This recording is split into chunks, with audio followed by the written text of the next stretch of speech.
Who made Fiona? And what is the etymology of her name? Oh, and where does the Shrek story originate from? Which cultural myth block, if I may say it that way? He is called an ogre, but doesn't seem of European stock based on how Joseph Campbell talked about ogres in European mythology. And if he is from a specific myth block, then does his name have an etymology in the native language of the source culture? Fiona was made by the Scottish writer William Sharp in 1894. He invented the name as a feminine persona for his literary pseudonym, Fiona MacLeod. Her name's etymology is Gaelic. It derives from Fionn, meaning white or fair, the same root as the Irish hero Fionn Mac Cumhaill, Finn McCool. This ties her to the Celtic mythological tradition. The irony, a name meaning fair and white, the day princess is carried by someone cursed to become an ogre at night. The name itself encodes the split. Dash dash dash. Shrek's origin is Central Eastern European Jewish, filtered through Yiddish and German. The name, Shrek, is a romanization of the Yiddish word Shrek or German Schreck, both meaning fear or terror. This is not the French ogre tradition Orcus Perot. It's a completely different mythological stream, the Yiddish-speaking Jewish folkloric imagination of Central Europe. The Cultural Path, 1990. American Jewish author, illustrator William Steig, born 1907 in Brooklyn to Polish Jewish immigrants, writes the children's book Shrek. He draws on Yiddish cultural memory, the word his parents and grandparents would have used. 2001.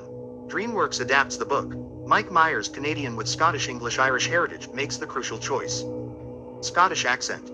His Scottish mother told him fairy tales. He heard the working-class resistance in her voice. The Yiddish, terror, becomes the Scottish, rebel. Why Steig's Shrek doesn't match Campbell's European ogres. Joseph Campbell's European ogres, French, Italian, German, derive from Latin Orcus, god of the underworld. Hungarian, Hunnic invaders, ogre, as Hongwa. These are external threats, the invading other, the cannibal giant. Steig's Shrek is internal. He's the Jewish experience of being seen as monstrous by Europe. The fear projected onto you. The loneliness of being the thing children are warned about, when all you want is your swamp. That's why Shrek's name means fear, not the fear he inspires, but the fear he was raised inside. The Yiddish word names the condition of being the feared one, not the fearing one. Dash dash dash. The fusion. William Sharp, Scottish, gives Fiona her fair white name, the Celtic princess. William Steig, Jewish, gives Shrek his fear name, the Yiddish ogre. They meet in DreamWorks, voiced by a Canadian doing Scottish, and become the most famous fairy tale couple of the 21st century. Two Williamses, 2 centuries apart, 2 mythological streams. Celtic and Yiddish, braided into one story about learning to say everything. Shrek's name is his biography. He is the fear, and the story is about whether someone can see past the name to the creature inside. Fiona's name is her curse. She is the fair one, and the story is about whether she can let the night self finally speak. So, in the game of psychoanalysis, what if Shrek is a shadow projection? How would psychoanalysis describe that state of experiencing stimuli while trying to maintain narrative more than breathing, in a Wilhelm Reich sense of armor? Like a soda company advertises joy, gatherings, smiles, sexually appealing faces. They don't show how they steal water, the very source of life, for something other than life. They shadow project ads. They show images they want people to associate with them, right? In my feeble use of psychoanalysis, I apply that to all religions and mythologies. So Shrek, quote, you as adults tell you as adults tell these to their own kids, not strangers, like they're Hagars. So this is the parents talking to their kid.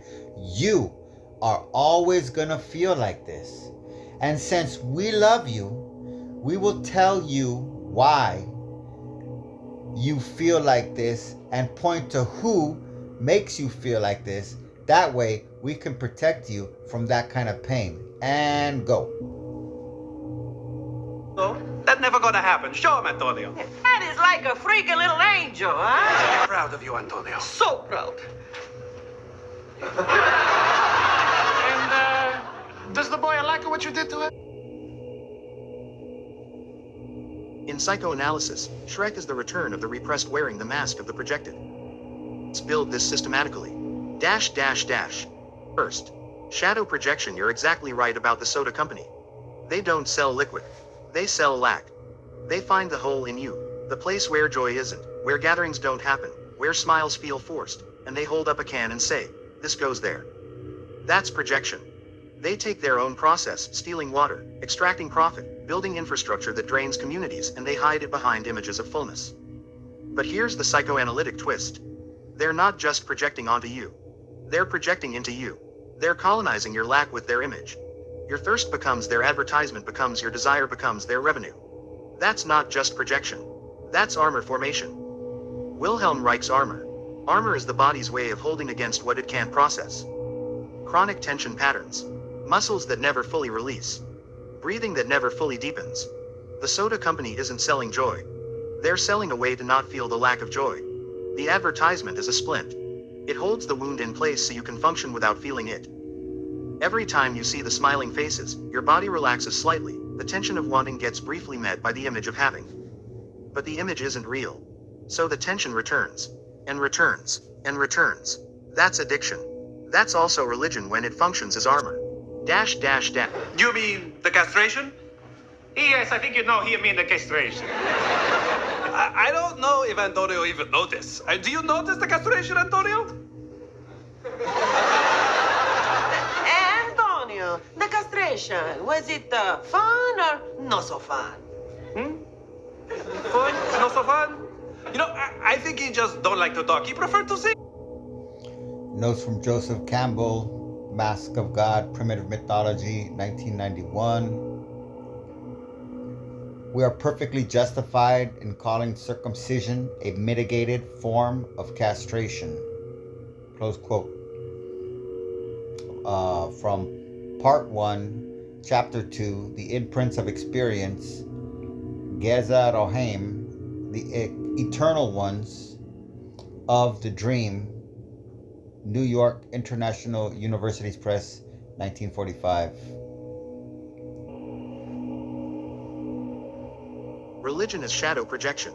You said, you are always gonna feel like this. We will tell you why you feel this way and point to who makes you feel this way. That way we can protect you from that kind of pain. That's the priestly function in every tradition.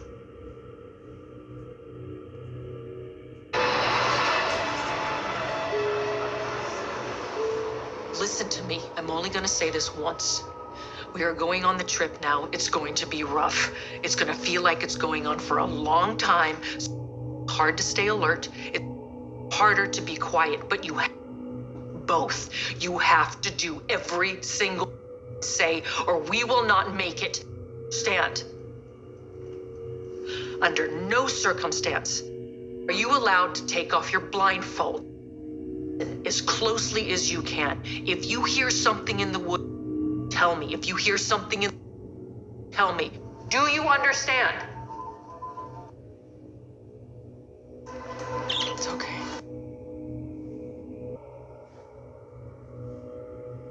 In psychoanalysis, Shrek.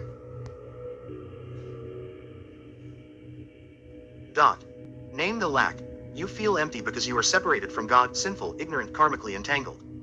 2. Name the cause. The serpent, the flesh, the world, the other tribe, your own nature. 3. Provide the solution. Do this ritual, believe this doctrine, join this group, avoid the thing. The religion points away from itself. The lack is in you, but the cause is out there, in the devil, in the unbeliever, in the temptations of the world. He preferred to see. Yeah. No, I think he is staring off a dead-eye because you cut his nuts off. No, it's not like that at all. Yeah, we're not a monster. We never cut off nothing. Oh, well, that's so good. Yeah. We never cut. We just a twist. That's projection. The religion's own structure, its hierarchy, its rules, its need for you to feel lack so it can sell you fullness, gets projected onto the screen of the world, or the enemy. You don't see the institution's thirst. You see your own thirst, and you're grateful for the institution's well. Dash dash dash. Shrek is the shadow projection. Now apply this to the fairy tale. Adults tell children fairy tales. Why? Because children feel lack. They feel fear, confusion, powerlessness in a world of incomprehensible adults.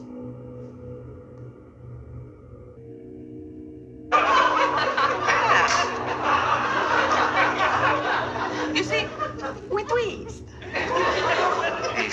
Sorry, a twist? See. We just take the boy when he's 8 or 9 years old and we put him into a, como se dice, opium-induced coma.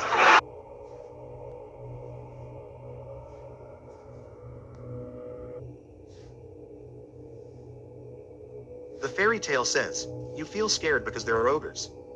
Ogres are out there. They're big, they are ugly, they are dangerous. Don't worry, the hero who looks like you will defeat them. That's projection.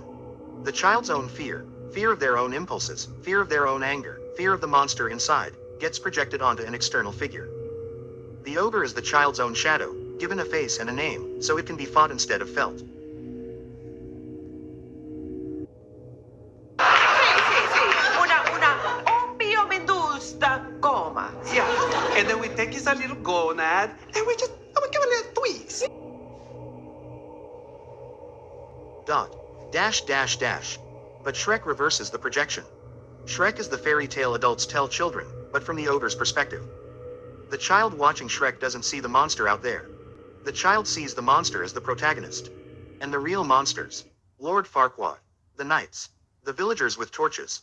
The ones who project. Shrek is the shadow refusing to be projected onto. He won't carry your fear anymore. He wants his swamp back. He wants to be left alone with his own monstrousness, which isn't monstrous at all. It's just solitude. That's the psychoanalytic move. The shadow says, I'm not your fear. I'm me. And your fear is yours. Stop putting it on me. Dash. Armor and breathing. Reich said armor blocks the breath.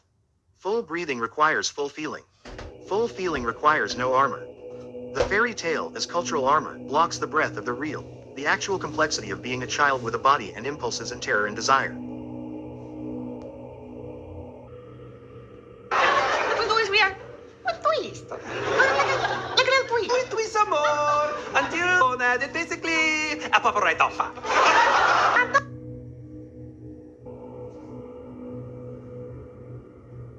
Instead of breathing through that, the child learns to hold it and point at the ogre. Shrek, the movie, is the exhale. It lets the ogre speak. It lets the child see that the monster has a life, has feelings, just wants to be left alone. That's not projection anymore. That's integration. The shadow is invited in. Given a voice. Given a swamp. And the child breathes deeper. Dash. The soda company's opposite. The soda company projects onto you.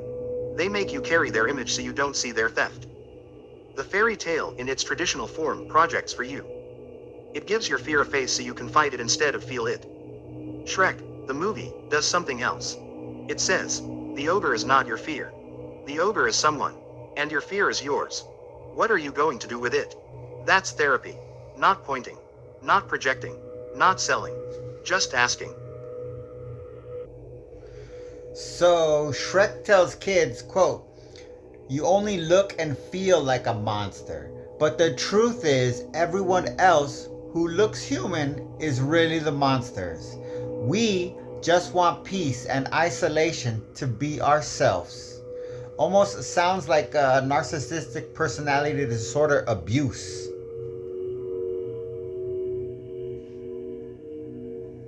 Yes, you just named it. Shrek is the child of narcissistic parents, finally telling the truth.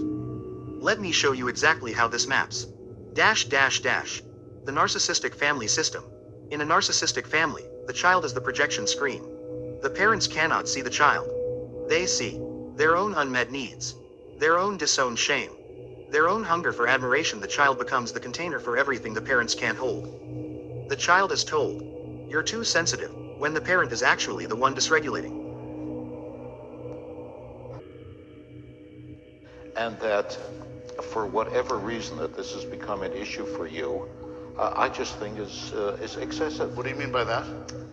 Oh, what do you mean by that? That I'm more personally... There's an undertone of innuendo to this. Let's bring it on. No, there's no innuendo there. What I'm saying is, Sure. you know, I've lived through this personally, and You've inflicted it, is what you're saying. You're selfish when the child dares to have a need. You're the problem when the system is broken, the child grows up feeling monstrous. Feeling wrong at the core. Feeling like something about them causes the pain around them. That's the ogre. This is a question. What if a Muslim was to say to you just now, my little girl cried more at her first haircut than when I cut off her clitoris? What would you think of me if I was to say such a disgusting thing? Well, remember, we are not talking about detail here. We're talking about whether religion makes people behave better or not. let's And give the rabbi a chance. I wanted to move on, but let's give the rabbi a chance to respond to what because it got pretty personal here. So. Again, my experience in my own son, my own grandson, hundreds of congregants, has been that it's not nothing like what you're talking about. Got pretty